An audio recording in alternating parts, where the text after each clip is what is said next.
Bom dia, queridos. Bom dia a todos vocês. Espero que vocês estejam bem, com saúde, protegidos aí. E a aula dessa semana a gente vai continuar o assunto da música no período colonial. Nós conversamos ainda nas aulas presenciais sobre a arte, a arquitetura, a pintura e a escultura no período colonial do Brasil e agora a gente vai falar da música. O importante é a gente ter na mente o seguinte: o período colonial ele não demorou um ano só. O Brasil não foi colonizado em um ano, dois, cinco. Foram décadas. Chegou a passar de um século e acho que 120 anos, 125, até ele sair do período do Brasil colônia, que a gente chama, né, para o Brasil mais já evoluído, que recebia arte de fora, que é o assunto que nós vamos entrar no segundo bimestre. Mas a música nesse período colonial, ela também passa por mudanças, ela vai acontecendo em diversos lugares, no Nordeste, em Minas, quando eles começam a explorar a riqueza do ouro.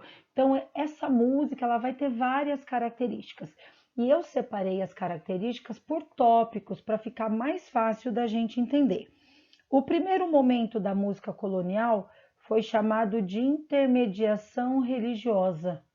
Por quê? Foi logo que os portugueses chegaram e os jesuítas, os padres, queriam catequizar os índios. A gente já conversou sobre isso na escultura. Então, o que os padres faziam? Eles pegavam letras de trechos bíblicos e acrescentavam nas músicas, canções e nas danças indígenas.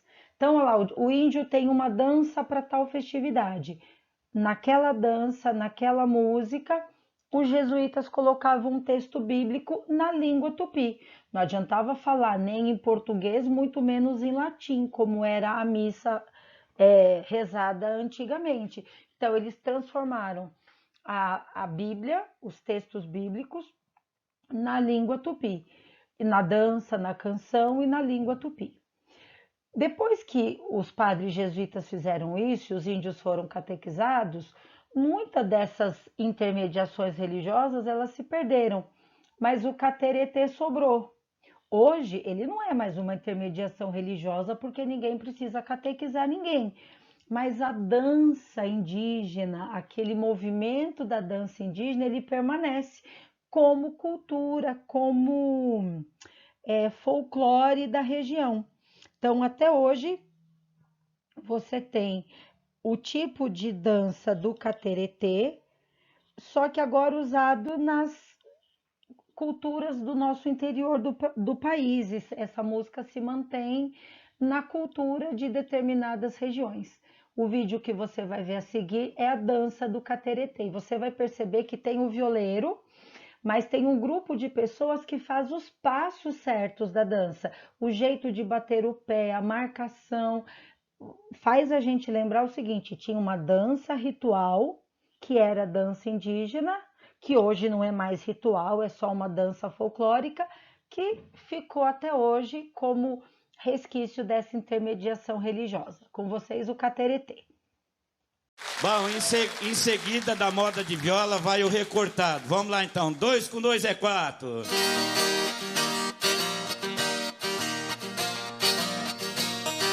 2 com 2 é 4. Passa ingrato. 2 com 2 é 4. Passa ingrato. 4 com 2 é 6. Amor ingrato, passa outra vez.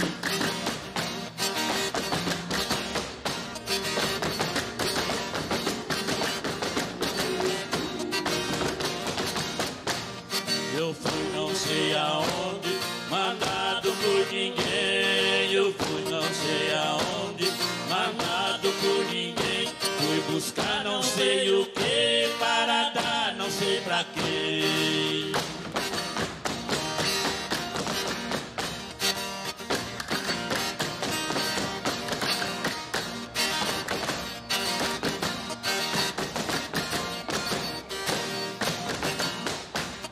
Bezerro de vaca preta, onça pintada não come. Bezerro de vaca preta, onça pintada não come.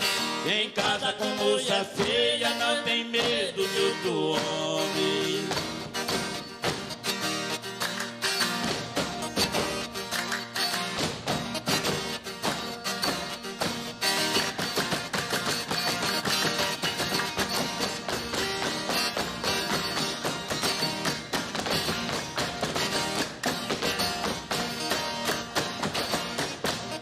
Mulher que não para em casa, só dá prejuízo ao homem. Mulher que não para em casa, só dá prejuízo ao homem. Gato mora, cachorro come, galinha bota, lagarto come.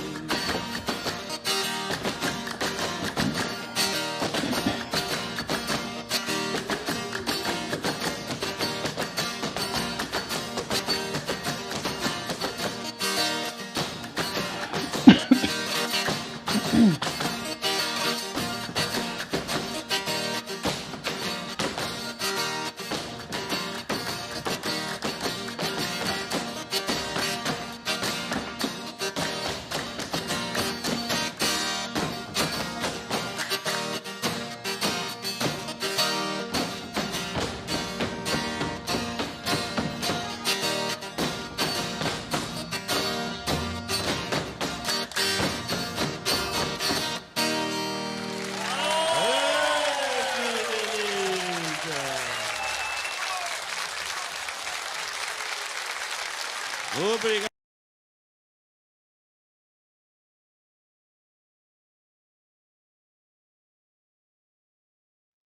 Vocês viram só que interessante que é?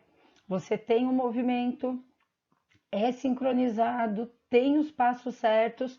Claro que não é mais uma música religiosa, virou uma música folclórica, de modinha, de viola, mas ainda permanece na nossa cultura. Então, essa foi o primeiro tipo de música que aconteceu no período colonial.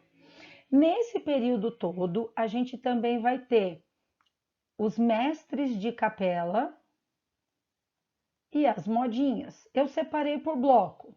Quem eram os mestres de capela? Os responsáveis pelas atividades musicais da igreja. Lembra que eu comentei com vocês que o português era um povo muito católico? Que religião eles trouxeram para o Brasil para colonizar? O catolicismo. Então, todo aquele povo que veio de Portugal, eles iam à igreja. Então, eles tinham alguém responsável pela música da igreja. Esses mestres de capela, eles ainda tinham muito forte a tradição e a cultura portuguesa, europeia, então eles importavam as partituras e os instrumentos de Portugal.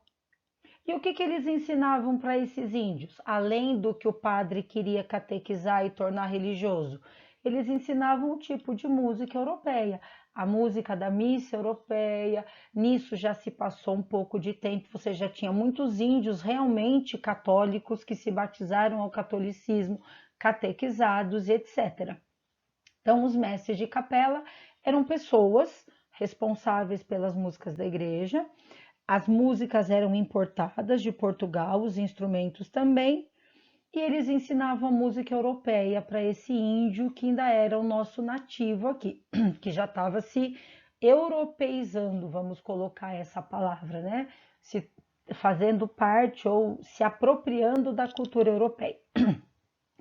A gente também vai ter a escravidão nesse período todo de colonização, e aí entra a musicalidade dos negros escravos.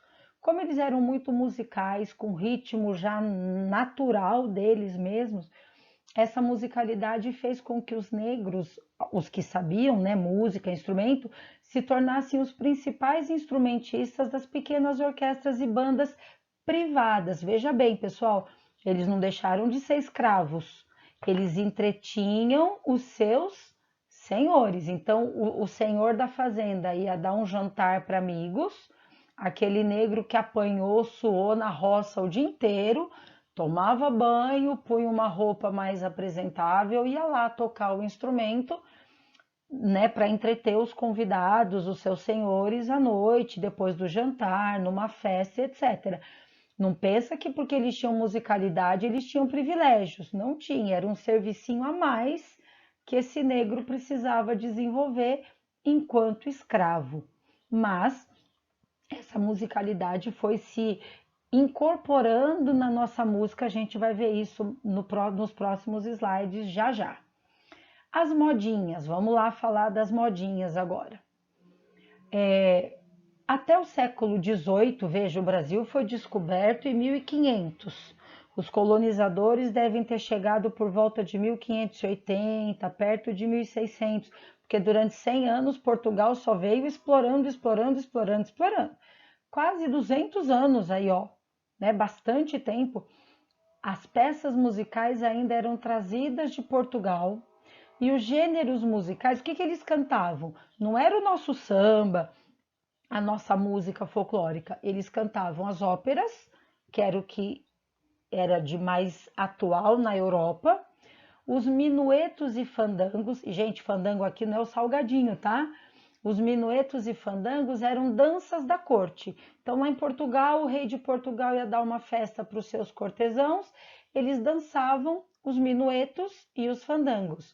É mais ou menos aquelas danças coreografadas que todos os pares da dança dançam do mesmo jeito, às vezes em roda, troca de pares, né, troca de movimento. Eram danças assim de corte. Se você vê um filme antigo, um filme clássico de época, você vai ver que muitas dessas danças eram minuetos e fandangos. E aí temos as modinhas. O que era modinha? Ele era um estilo musical que ficou muito tocado aqui no Brasil. Só que qual era a característica dele? Eram canções líricas, ou seja, aquele jeito de cantar tipo ópera, com a voz bem impostada, a voz aguda. Não era um cantor de rádio popular, era uma música lírica, estilo ópera. Elas eram sentimentais, falavam de amor, de sentimentos, emoções, às vezes um amor feliz, às vezes um amor sofrido, e normalmente elas eram acompanhadas por viola. O nome mais assim top das modinhas foi Domingos Caldas Barbosa. Era o músico que vivia aqui no Brasil, no nosso período colonial, que mais criava, compunha e popularizou as modinhas aqui no Brasil. Próximo slide você vai ouvir uma modinha. É uma gravação bem antiga, porque é um estilo de música bem antigo. O que você vai ver que parece um piano não é o piano, é um cravo, é um instrumento que surgiu antes do piano. Ele é mais velho que o piano, ele era chamado de cravo, ele tem o som um pouquinho mais assim aberto do que o som do piano e também acompanhado por viola. Assista aí uma modinha, ouça como é o estilo musical.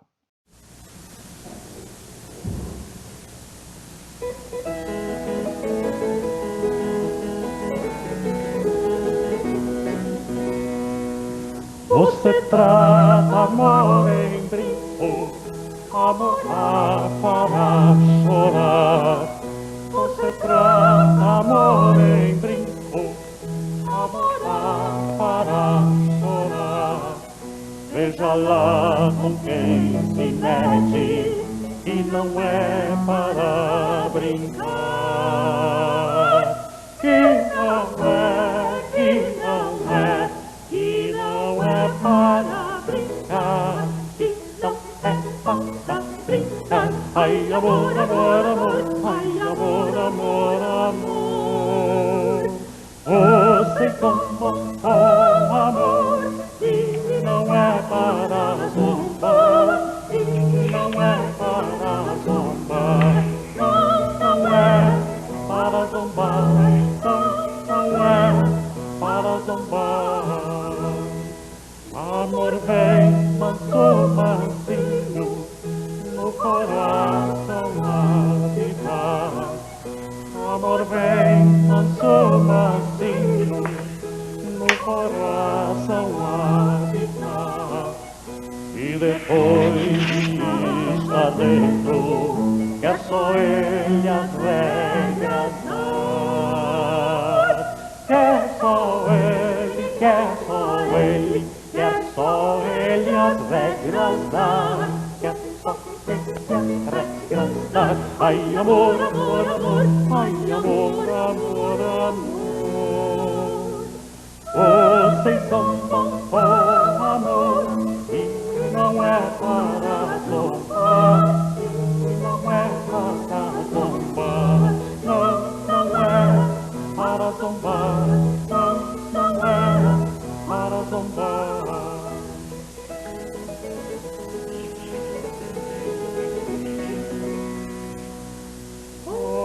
amor, nada depressa, vamos muito devagar.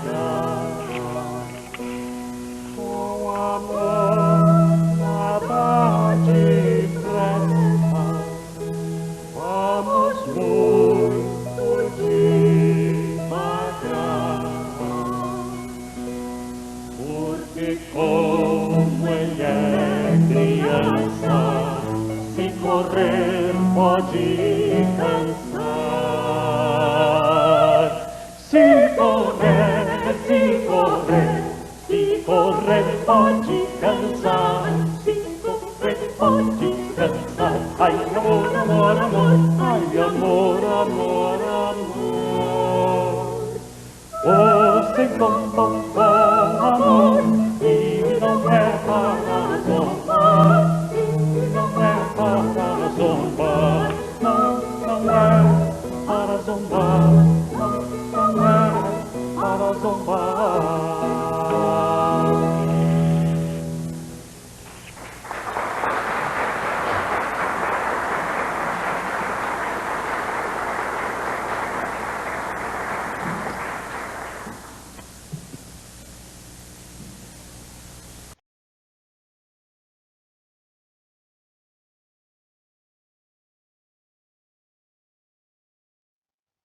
Perceberam aí as características da modinha? É uma música lírica, sentimental, fala de amor.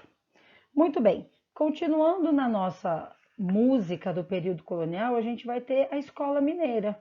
Agora a gente está em outra capitania. Lembra que o Brasil foi dividido por capitanias e em Minas estava tendo a exploração do ouro. Eles tinham descoberto as jazidas de ouro e a exploração estava bombando. Então muita gente, os colonizadores, já os brasileiros daqui, alguns índios também que queriam explorar a riqueza e fazer fortuna, eles foram para Minas Gerais, para a capitania, e como teve muita gente ali, se tornou um polo de muita gente, acabou se tornando um polo musical também, porque essas pessoas trabalhavam durante o dia, mas à noite, no fim de semana, elas tinham música, se divertiam, tinham lá os seus momentos de entretenimento, e iam também desenvolvendo a cultura. Quem foi para lá com família, as crianças iam para a escola, aprendiam. Então, Minas se tornou um polo musical. É de Minas que a gente tem os primeiros registros da música composta por eruditos brasileiros. Então, é lá de Minas que a gente tem nossas primeiras partituras originais. Então, uma música nossa, de brasileiros, músicos eruditos nativos. Nada de vir da Europa, nada de ser feito lá. Claro que o estilo ainda era europeu, mas agora era feito por gente nossa.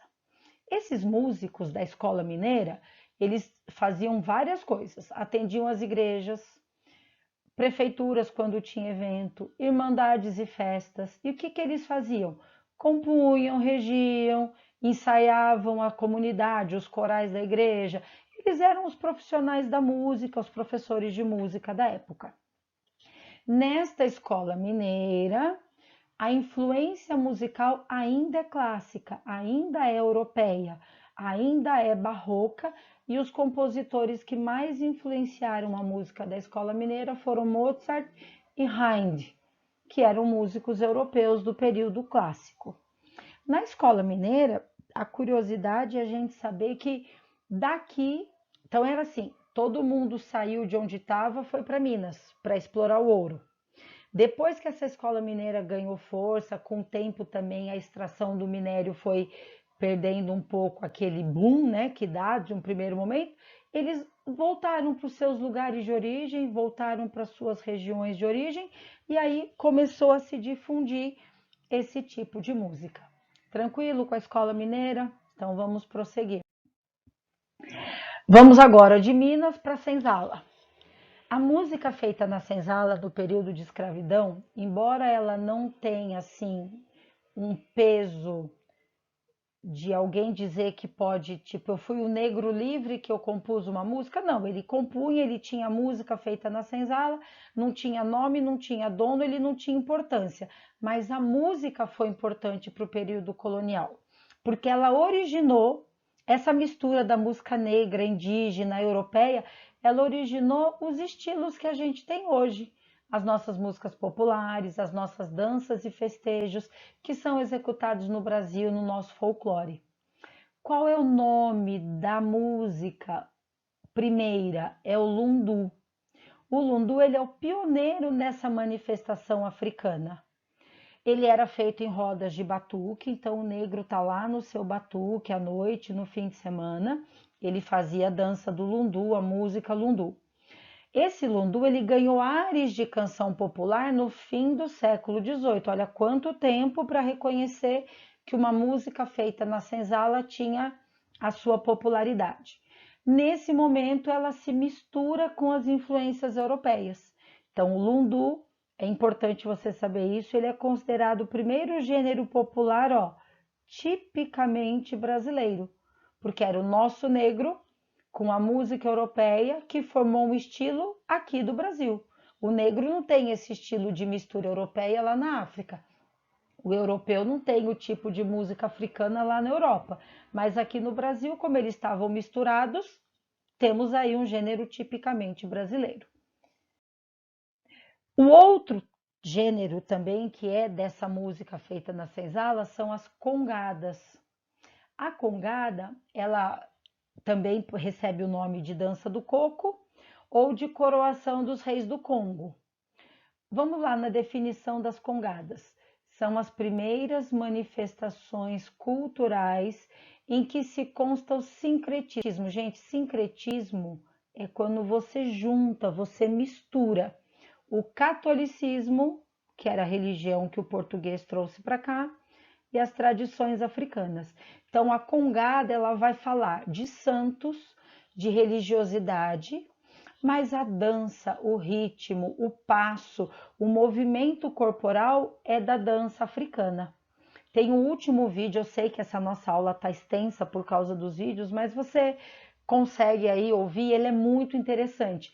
A gravação desse último vídeo que nós vamos assistir, ela foi feita numa festa de congada no interior. Um casal de amigos meus foi assistir, o vídeo começa todo escuro e ele está conversando com a filhinha, perguntando se ela gosta. Ela diz, eu estou gostando muito. E aí vai aparecer a apresentação da congada. Vocês vão ver que tem gente dançando os passos e a música é do santo. É uma música que remete ao catolicismo, que vai falar de um santo, de uma festividade da Igreja Católica. Então, com vocês, a congada. Tá gostando?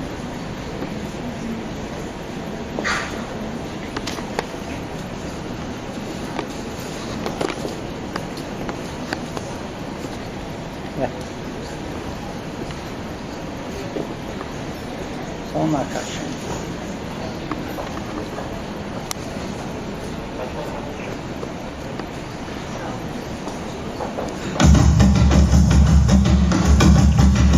Oi, que samba é esse que tá no altar?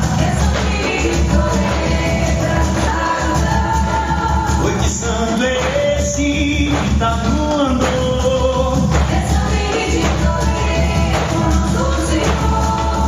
Oi, gasta o pé, arrasta bonito, a nossa conga tolereiro e São Benedito. Oi, gasta o pé, a nossa conga tolereiro e São Benedito. São Benedito não é tiro só, eu também vou lá ler, sou carizó. São Benedito não é tiro só, eu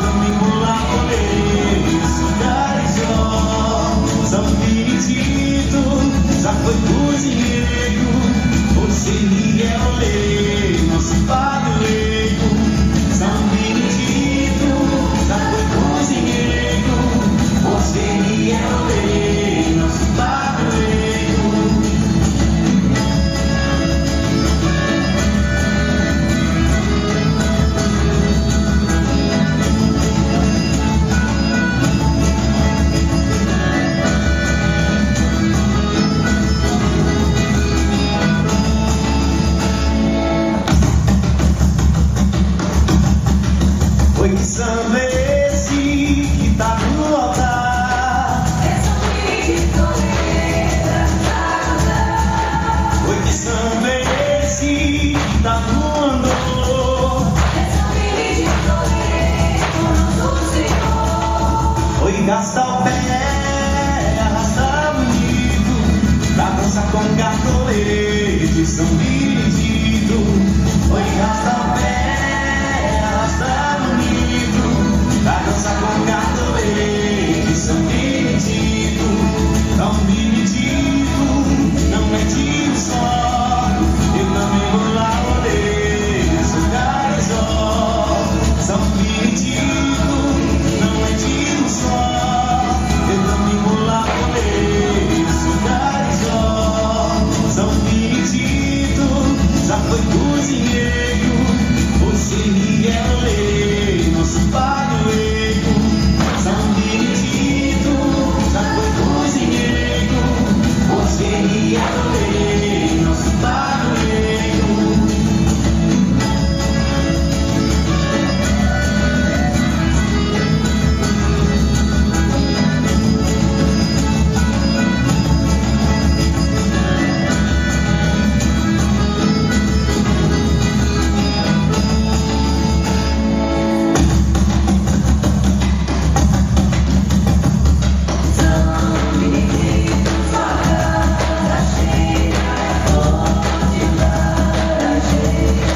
São Benedito, sua casa cheia, tira pra que volte o leito de laranjeira. Oi, gasta o pé, arrasta bonito, pra dançar com cartoleiro de São Benedito. Oi, gasta o pé, arrasta bonito, pra dançar com cartoleiro de São Benedito. Oi, gasta o pé, arrasta bonito, pra dançar com cartoleiro de São Benedito. Oi, gasta o pé, arrasta bonito, pra dançar com cartoleiro de São Benedito. Oi, gasta o pé, arrasta bonito, pra dançar com cartoleiro de São Benedito. Oi, gasta o pé, arrasta bonito, pra dançar com cartoleiro de São Benedito.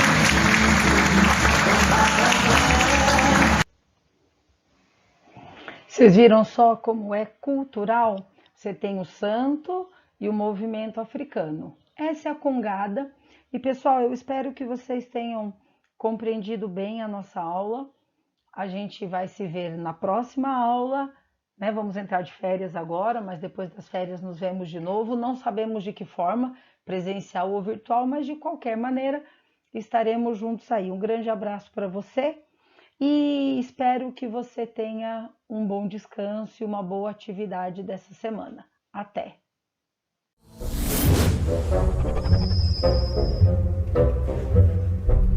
Thank you.